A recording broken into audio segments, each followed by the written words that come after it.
Welcome, UpLevelers, to the ROI of coaching in the workplace season. Today, I have an old friend, not old in age, but from the past, Henryk Krajewski, who is a management consultant for the Kilbury firm, who's recently been acquired by Russell Reynolds.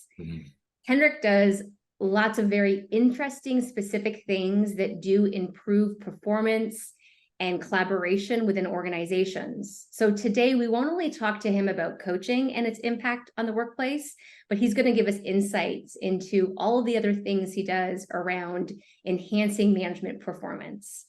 Welcome, Henryk, to the episode. How are you? Super good, Christy. Great to see you again and happy to chat.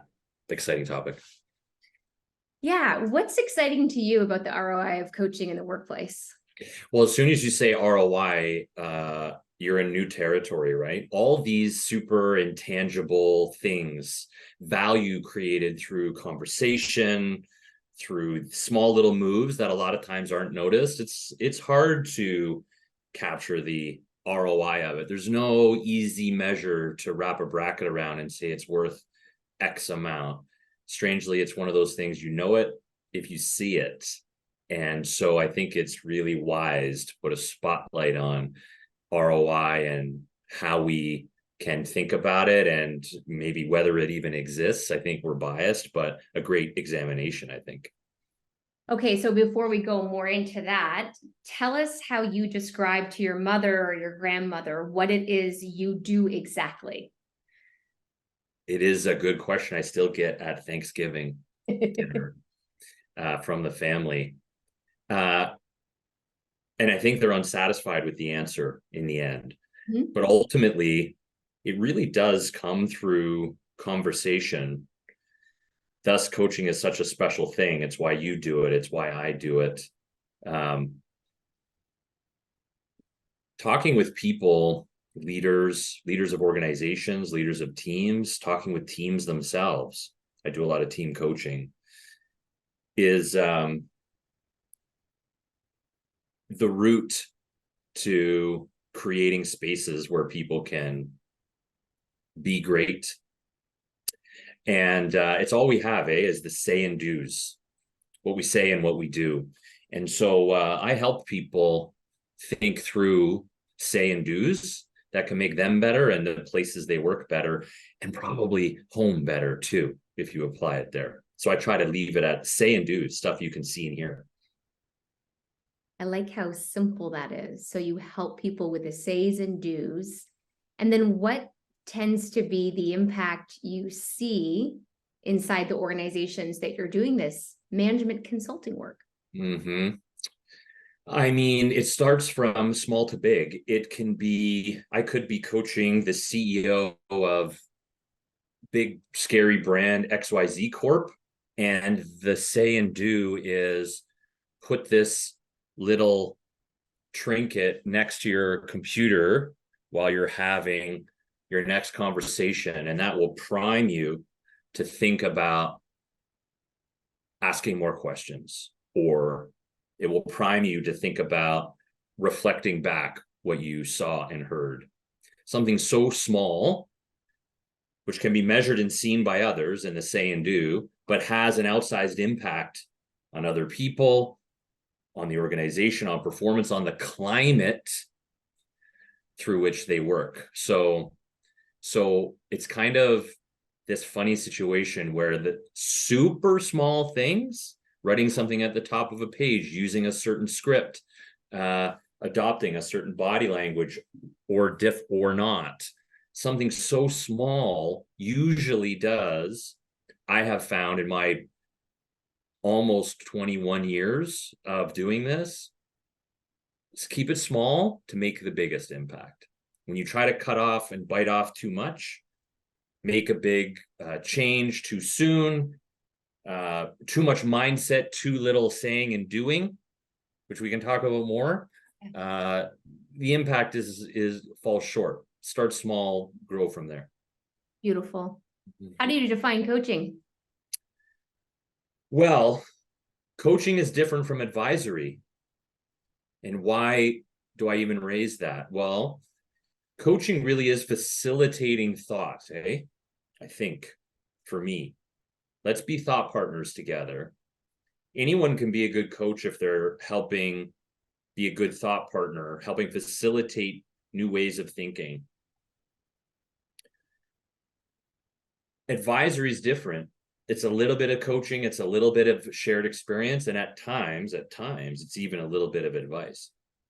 And in my role, I have to be very cognizant of when I'm coaching, which is mostly, but when it's time occasionally for some advisory as well. That's a tough one to define sometimes, but it ends up being very important. So how did coaching find you, Henryk? What was your path to this methodology and this way of being? I'll tell you, it started very innocently, and I remember exactly where I was. I was at Western University. I was in my third year being a psychology philosophy student. Interest in human behavior and things like that had always been on my mind. And here I was flicking through the syllabus, having a career/life moment. And I'm thinking, what am I going to do for the rest of my life? I surely can't just keep this going. I need a focus. There needs to be a pointy end somewhere to all of this thought and exploration. Surely there's a point to it. And here it was. I can remember it like it was yesterday. I was sitting on this ugly orange leather chair in the social sciences building. And here I came across a page. And there was something called industrial organizational psychology. And I thought, what is that? It's a long name. And here I'm reading all about it. And it's the combination of psychology and the world of business, both things that I love. Both things that since my dad at 9 years old helped me pick randomly some stocks out of the back of the business page in the Toronto Star and follow them along just to see what happened, right? And put some monopoly money down and see what happened to them. I'd always been interested in both, but I never really got how they could go together. And here it was, a ready-made course of action. I met an advisor there, Dr. Richard Goffin, who helped straighten me out, and I worked with him for many years. And what started very innocently became a lifelong passion. Yeah, just the thought of young Henryk with his father and where that seed was planted is a cool thought. And then, you met this teacher or professor that obviously had a huge impact. And if you think about a person in your journey that you'd say, that was probably my best coach in how you're defining it, not advisor, not mentor, not teacher, not trainer, but a peer coach. You don't need to name the person unless you want to, but I'm curious about what are the qualities that person demonstrated. Well, I've had several. I mean, Rick Goffin would have been one of them. And a strategy that I've taken and leveraged since then, from that, 9 years that I spent past that point, where I discovered that page, working with my peers, many of whom I'm close to today, and Rick as my advisor. Feedback is everything, right? It's a gift. It's fundamental to growth. We both hate it and love it, don't we? We fundamentally need it, yet it can be so activating to receive. Yes. And feedback, I learned that the way I was not built for success. There were elements that were absolutely built for success, but there was a lot missing. And it's tough to tell a young person that. And imagine telling them that out loud, that directly. There'd be defense, there'd be ego, there'd be disbelief. Plus, are you even mature enough to understand what the bigger picture is? And a lot of people are like that all along the curve, regardless of what age they are. Those are all factors we need to consider. So asking big questions that are truly, genuinely, authentically curious. This is that quality of this. Is it Richard that you're thinking about? Okay. Yeah. Injecting a reverence and humor into it. Yeah. So bringing his genuineness and his personality into the coaching. Yeah, and these are tenets of my approach today. Tenets. Okay. So irreverence and humor, like which used in it, let's say to be very specific, Christy, let's say that helps normalize flaws. So, like, Christy, you're amazing at this, but much like my late uncle who used to show up at the Thanksgiving table, you can't like win them all like this, right? And so through a little bit of storytelling and a little bit of sharing and a little bit of irreverence and humor, you make it easier for the person to move from A to B. Beautiful. And then, though, some accountability. Like, and here's the old thing, and what we learned in the PhD program and spent so long studying peer-reviewed articles and knocking ourselves silly. There's this concept of possible selves that always resonated with me. It was one of my comps readings that I'll never forget. In order for people to progress, there's a model, and there's quite a lot of evidence for this model, that you need to understand what the positive benefit would be of this change that you're undertaking. Some people do a better or worse job of that. But you also need to understand the negative effect of not making the change.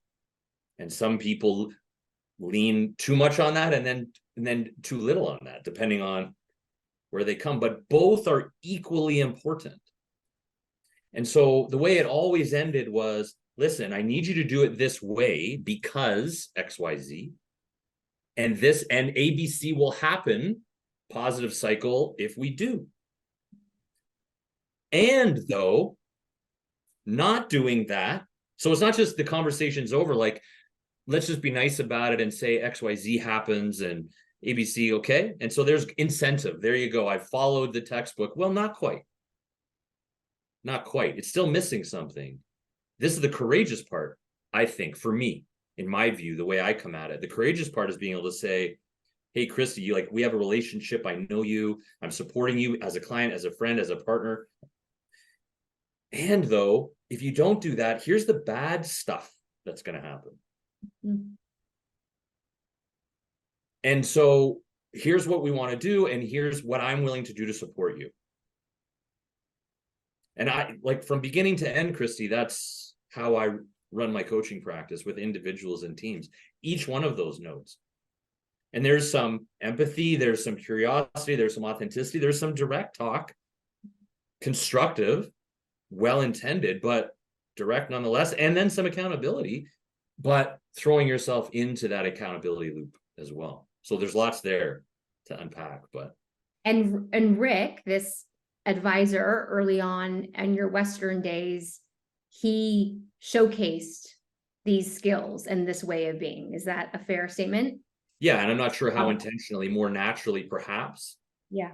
But to me, a pretty strong framework. And frankly, a lot of the coaches and mentors and people that I worked with through the years that gave me a shot or were gracious enough to spend time with me often had similar qualities, or at least showcase parts of that chain somewhere along the way.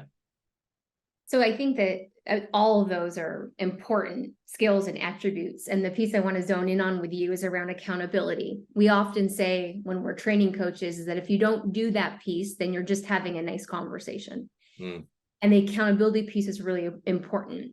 And I want to make a distinction because I hear the way you approach it. It's a little bit different from how I approach it. Typically, I approach it as, so what will you do? What's the buy when? And who will hold you accountable so that I'm not then taking in another task as the coach or as the partner. And so what's your take on that? Because it felt like your way of accountability is you're very much engaged and involved in that part of the process. Yeah, I mean, it actually depends on the person sometimes. But this notion that I love, detaching from it and reflecting the accountability back to the person, I mean, absolutely. I think that's such a powerful question, and one that likely takes some of your clients and colleagues by surprise if you ask it. It's like, what do you mean? Isn't that your job? What am I paying you for? So I love that. Sometimes we'll do a bit of both. I mean, my most recent experience that I'm thinking of working with a team of people, we do a bit of both. We put a little bit of that back on the 14 people that we're working with at this financial institution. And we also create structures through which accountability can be expressed. What do I mean by that fancy lingo? Yeah. We will meet with them one-on-one after a team session. We will put peer groups together. So that's more of a help me understand what you've done, course correct. There's a little bit of checking in and shared experience giving. Here's what I've done. It's my opportunity at that point, if they ask, to share some experience in terms of how they might surmount a certain problem. They're smart people. It's not exactly advice. It's here's what's worked before. You're smart enough to think through what might work in your situation. Let's have a discussion about that. But then setting up a smaller group peer discussion where they're bringing their challenges for shared experience from their peers. So valuable. So they have to report into that. Here's what I've done. We say very clearly, like, you're going to have to talk about your roadmap, right? Your plan. And you're going to have to talk about it with your peers, not just me, because that's like, you could fool me, right? Yeah. Not exactly how we set it up, and then again, there's a real situation, which, by the way, also the peer coaching, jumping in, the trust space, the building connections, the de-siloing from a business operations perspective accomplishes just the peer format is like a godsend from an intervention point of view, but another form of accountability. And then we'll do a last one, let's say, where we'll say, okay, intermittently take your plan back to the boss, get some feedback there. So while they need to do a lot with those structures where they're bringing forward a lot and owning and claiming, we certainly do want to build the structures that give them the opportunity. And so you do a lot of the team coaching, a group of leaders inside an organization. And you mentioned some of the things that it helps with is breaking down the silos, giving them a common language, transparency around who's doing what, by when. Why do your organizational clients call you? What are they trying to achieve by hiring you to do team coaching? Usually one of a couple of things. Honestly, and what I think is still like a slight misnomer, I know you'll feel this one, Christy, like very rarely do I or we get called in to do remedial work. Yeah, that's shifted right over the past. Yeah, and I it's lingering out in the corners sometimes, like, oh, I'm getting a coach. Does that mean, I think it's come, I'm not going to say 180, but it's come a big turn to even at times being a source of, which it should be, pride, value. It connotes high potential. It connotes success. The most successful people in the world have advisors and coaches, and right, no matter what the excellence area. God, you even take your car in for an oil change. At minimum, maybe you should have a little help in this journey. So I think that's come a long way. It's not gone though. All that to say, 90+% of the interest in calls that I would have are things are going well, but there's a big something coming. Either we're going to be acquiring a company, or we're going through a major shift. Maybe there's maybe from the financial institution side, there's been a historical rise in interest rates, which puts a big black swan on the horizon that we need to cope with in a different way that fundamentally changes our business model, particularly if you're lending money and taking money. So there's usually something on the horizon that catalyzes the idea that I need my team drinking a new kind of Kool-Aid, like a new flavor. Not always, but like 90%, it's that. And usually from a place of success, but with a change coming. And I will say, and you know this too, potentially controversial, but that's what I do, is like it really takes a CEO, a leader, a business leader, whoever that GM is, to get it, to even ask for help. Yes. So you ask, well, who calls me? Well, I guess it's really only that person who calls me, the person who has enough true confidence Mhm. to accept a little help in the journey, and then is looking at a change and saying, why wouldn't I have a little bit of folks who've read a few chapters ahead maybe and can give us some context and help us have a different conversation. So in your case, it does tend to be the CEO or the senior leader of the group of people that you're going to work with. Sometimes it's the CHRO who's looking at things through a human resource lens, right? But usually it's that CEO, mostly CHRO secondarily, who have the true confidence to reach out and do not see it at all as a comment on the quality of their leadership. Well, that's one of the things I wanted to ask you, because you've been at this for a while, right? That young man at Western, is that like 30 years ago? Ugh. Am I aging you? A long time ago, Christy. It was a while back, right? So you've really seen this profession, this methodology evolve. And certainly going back 20, 25 years ago, it was used in a more punitive way. Sure. Organizations would call people like us to say, I want to coach this person out. Mm-hmm. And there's really, specifically in the past decade, been a shift that it is about unlocking potential. It's actually a reward for a team or an individual. What are some of the highlights as you've observed this profession and this methodology evolve inside organizations that you want to point out?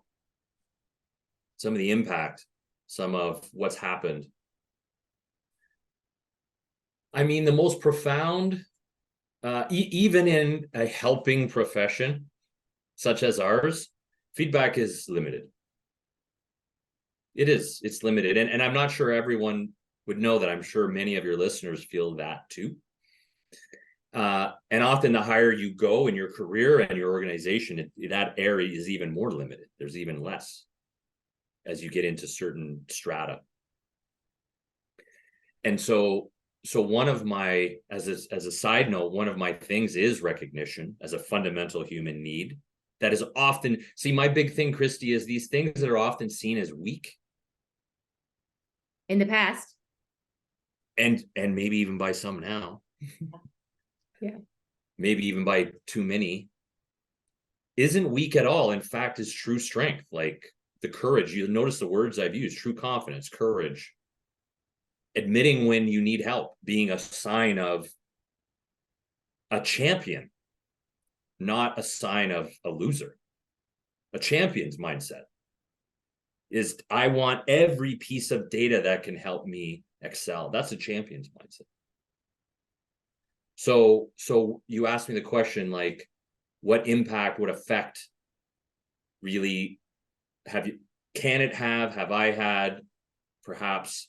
And the evolution that you witnessed of coaching the past 3 decades. Just certainly as we speak about accepting coaching as like a good thing. Yeah. And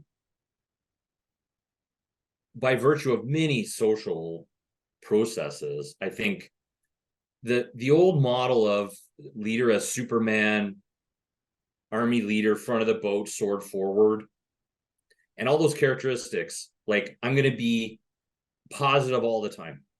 Yeah. Toxic. Oh, the worst. Yeah. Gag, and you just see people gagging around the room as leaders are spouting this. At best, Christy, not toxic at worst. At best, eye rolling.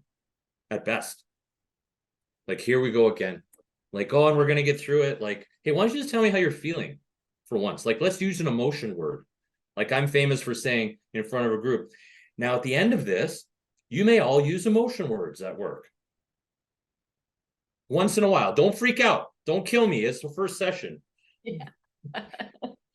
You're going to give them their emotions back, Henryk, but right? yeah, but Yes. we might use an emotion word. Okay. Yeah. So I Yeah. feel like slowly Yeah. but surely some humanity returning into, that you don't make mistakes. Like, who do we love more on stage? Let's say we're watching, I'm going to date myself. I was going to say David Letterman. Now everyone knows I'm okay. But let's just say whoever they're watching now, Jimmy Fallon, whatever, who's ever on TV. And you've got a guest and they're talking about sipping fine wine in their villa in Italy, right? Or you've got the actress who comes on and tells the story about spilling wine on her dress at the Oscar party and falling down and all the things that humanize them. Who do we like more? The person who made the mistake or the person who's flawless? Right. We have much more affinity for the first case where this is human and normal and you're like me. Well, give your head a shake, leaders. Yeah. You know it. You're watching the same show as me. How come it doesn't apply to you? Well. Okay, so that's changing. That you get much less of that objection now. I won't go so far as to say it's changed. I don't think it has, but I think the openness to the concept is like, it's not as much of a sell job anymore. And you can at least approach it with a little irreverence, again, seeing those principles and a little curiosity, and people will dig in a little bit. Yeah. Far more openness to this. Yeah. And to pilot it and to not, there's still awkwardness, right? We all deal with that and we help clients and teams with that first stage to get it over the hump. But I see people versus 5 years ago willing to jump in a little bit more.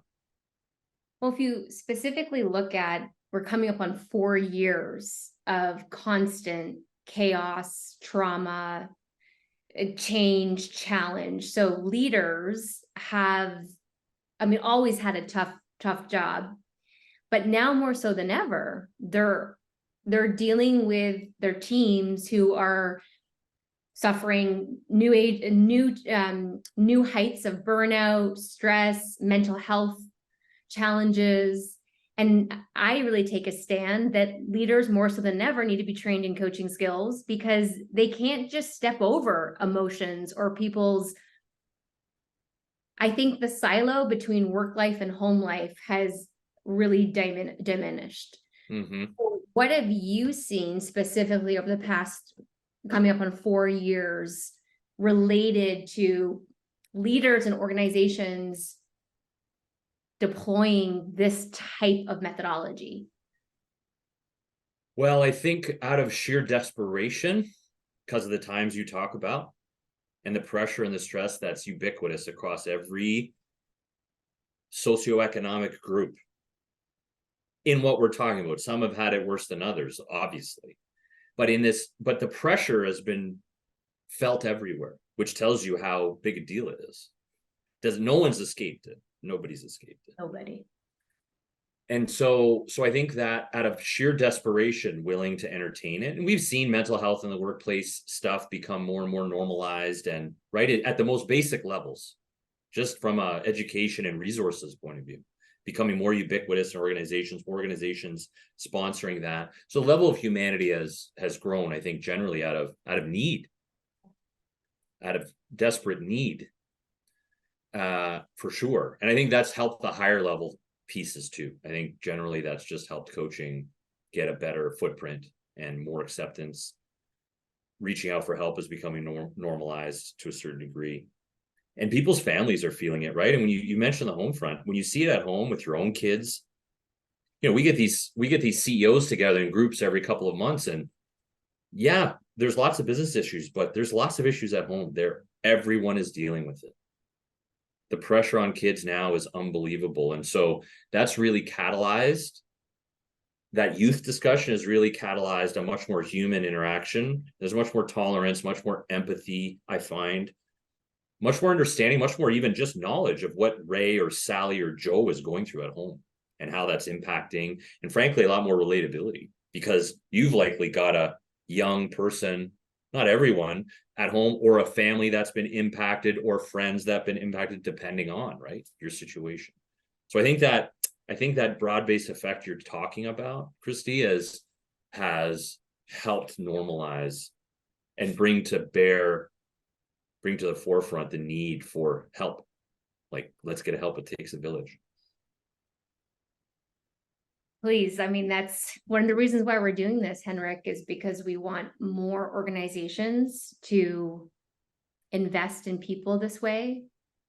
We think that in order for organizations to not just survive, but to thrive, there needs to be coach training for leaders, but then folks like you who come in and sit with groups of leaders and can hold that dichotomy of the human experience.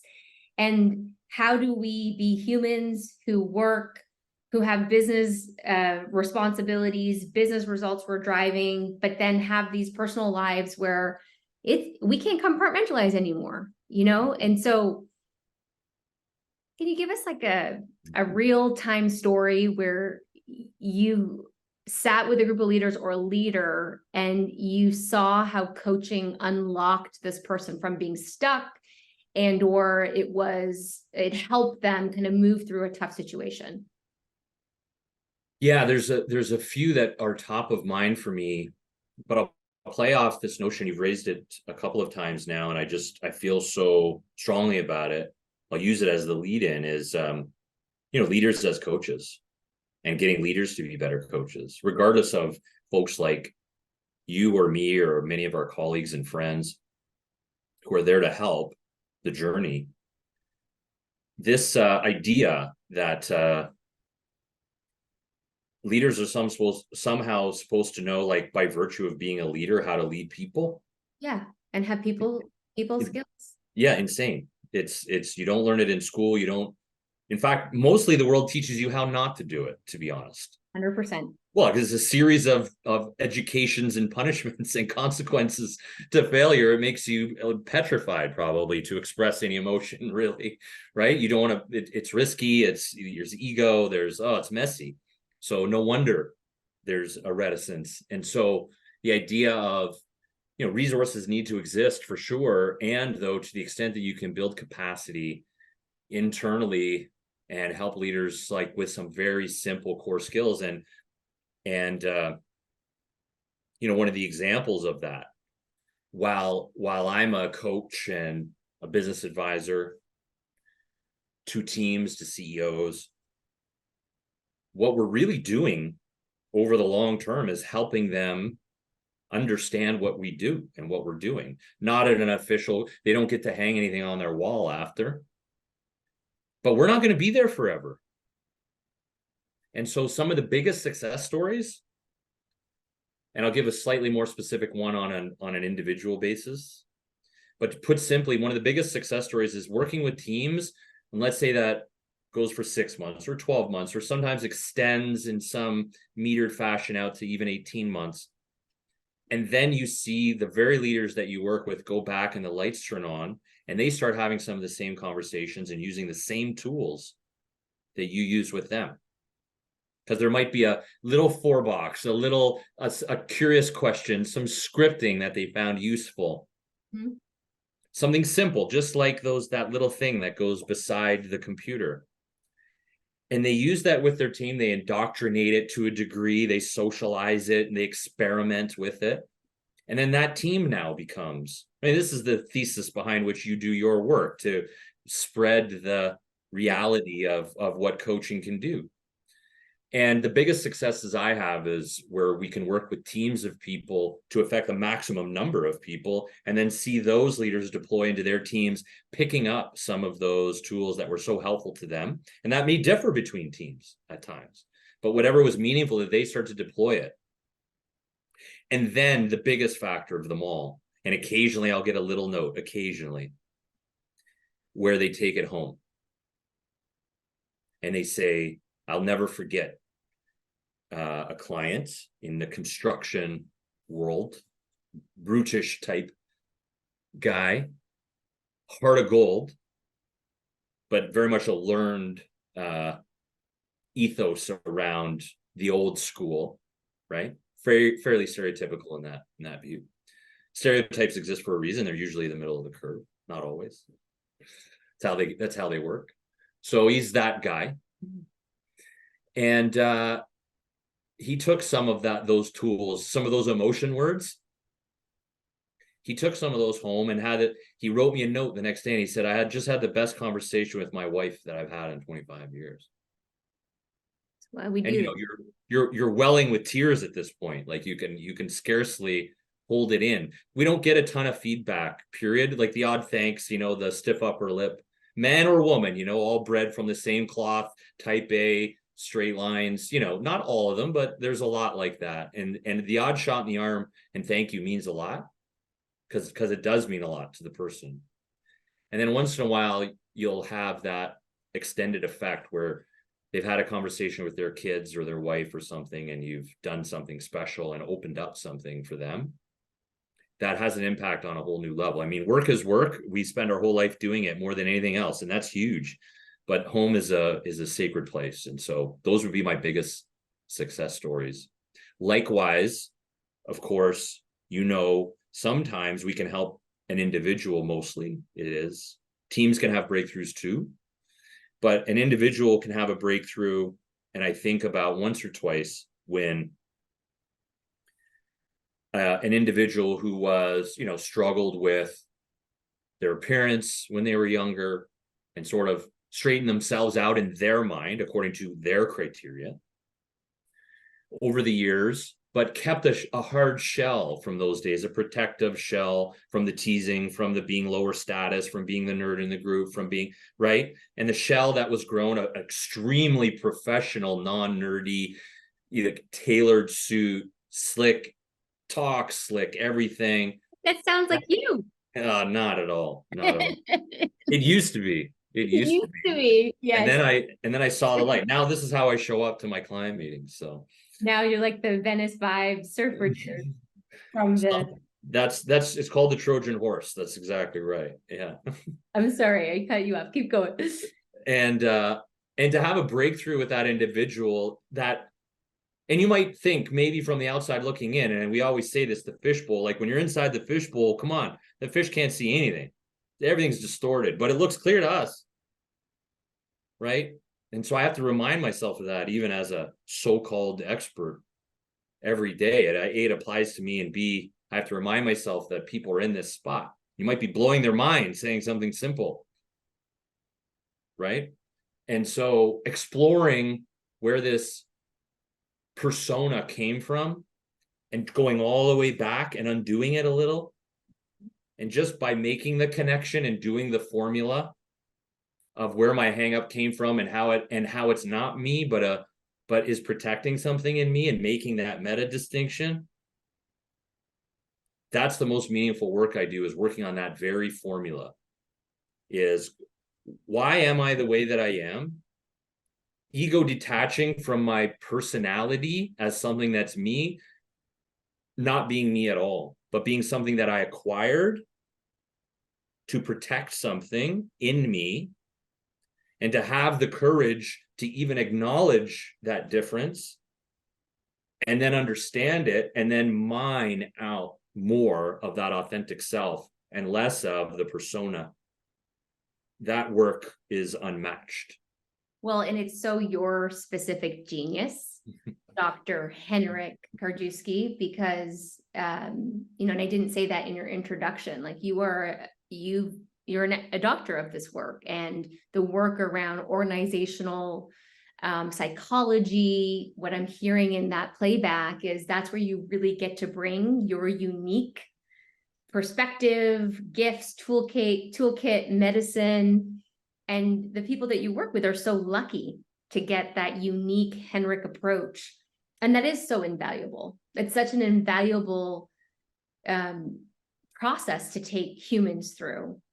And in this part of the conversation, what I just want to underline is when people have these personal breakthroughs, like they had that great conversation with their wife, they have a new skill to use with their daughter, it does impact their performance at work. It drives the business, because if people are feeling healthy at home and they're having strong relationships at home, that just shows up in the workplace. 100%. And so two big important things. ROI of coaching, I just tell that story and I go, you decide. Are you the type of person that sees that as valuable? If so, let's work together. If not, we're not the right fit. Simply put, we make a choice very easy. We're not everything to everyone, nor are we trying to be. And I'm certainly not, if you know me. But we will dig in if you think there's some merit to that. If that's something that you want to happen to you, if that sounds interesting, if that sounds interesting for you, if some of your people to explore, then we can have that kind of impact. It's actually not that hard. All you need to do is express some openness to it, and you too can take the exact same journey using the exact same formula. It's not broken people it applies to. It applies to everybody. And I'm going through my own journey on that side as well. Yeah. Right. And through that process of discovery, being able to share at times where appropriate, that sense of, well, the voice of judgment on my shoulder comes from here and there, and here's how my journey went, is part of the process. But the ROI is defined by the sum of those breakthrough experiences. And you mentioned something very important, and I'll throw out the reference if anyone in your audience doesn't know, because Google answers everything. We already know that. Project Aristotle is a Google production. You may have talked about it. Maybe 100% of your audience knows about it, but if they don't, clearly demonstrating Project Aristotle that psychological safety and the feeling of authenticity and genuineness and the ability to bring your full self to work and in a team, which is a high bar. This is not easy to do, but to the extent to which people do feel that, business outcomes, not I feel good in my team, not I'm enjoying work, not my supervisor says that I'm nicer, business outcomes, point in time predictions. I think we will sell this many units. I think this will be the net charge-off rate. Business decisions and business outcomes improve. Right? This is across hundreds of thousands of data points. So if anyone needs proof on the ROI of change at home, change in self produces change in business, Google's answered it. We're good. Finally, we've done it. We've done it. Yay. We've done it. Our life's work. It's Google's proven it. And amazingly so, imagine, even though a lot of people have heard of that, not everyone, and certainly not every business leader, there's still skepticism. So we still have a long way to go. We do. We do. And, again, that's why we're having this conversation this season with leaders like yourself who have been doing coaching all of these years and seen it evolve and seen the impact it's having on organizations and humans.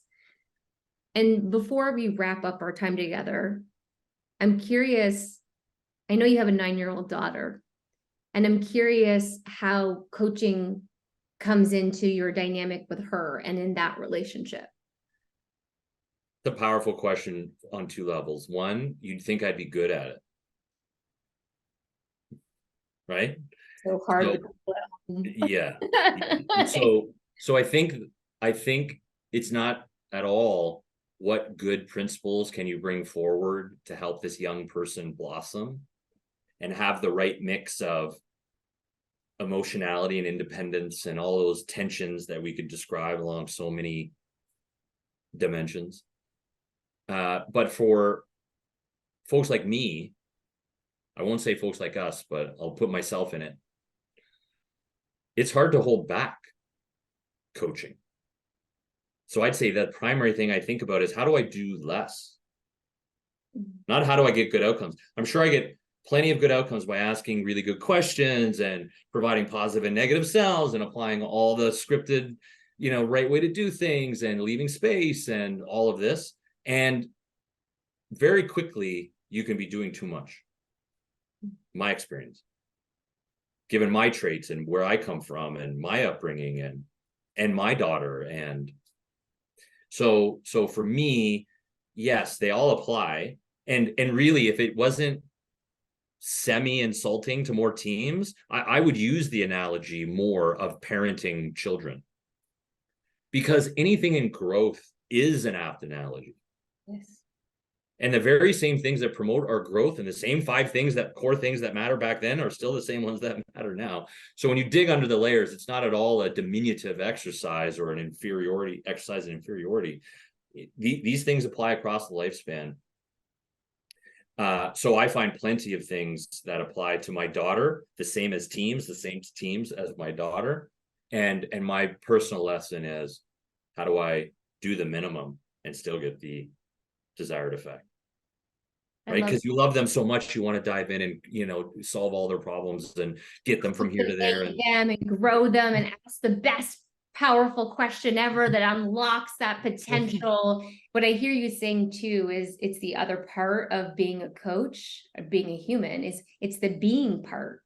You know, it's not just about deploying these great skills and concepts that you have in your toolkit, but what I'm hearing you say in parenting, you're really working on just like sitting back and just being there. And when I think about my own journey to coaching, that was my big aha, because I was so focused on telling people what to do and giving them templates to fill out to be successful, because I had been successful in a role. And when I learned coaching, that it was about sitting back a lot more and letting people come to their own solution. So more of the being of the coach. So 100%. And as we say, equally applicable, that concept to stepping back as the parent, stepping back as the coach to an individual or team, right? A powerful question that I learned to ask, credit where it's due, is, you know, hey, simple. What would you rate that? What would you rate you currently out of 10? 7. Oh, well, what does an 8 look like? Oh, well, what's it going to take to get there? Oh, okay. I can still be aggressive. I can still be assertive. I can still move from point A to point B. I can still do all the things that make me freak out if I'm not doing them. And I can still do it in a way that puts the power in the hands of the other person to grow and change. Drop mic. Good place to end it. Thank you, Henryk.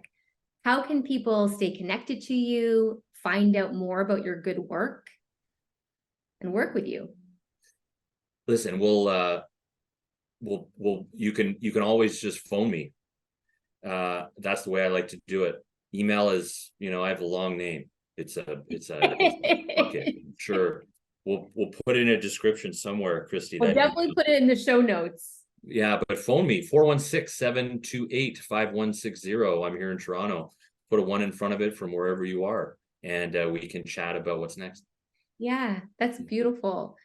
Henryk, one of the things I love about you most is your big brain, the intellect that you hold, and then the language, the vernacular that you bring. You ignite new neural pathways with this language that you bring in. And I know you do it for the folks that you work with. I also admire how accessible you are to our organizational clients. You know, there's a way that you talk about what we both do very different from how I talk about it. And I really admire how you keep it in a way that's very accessible and measurable. And I think I know you have reached many people because of this and many of your other gifts. Thanks for saying yes to coming to talk to me. It's been so good to reconnect with you in this way. My pleasure, high praise, and look forward to our next conversation, wherever it may be. You got it. Okay.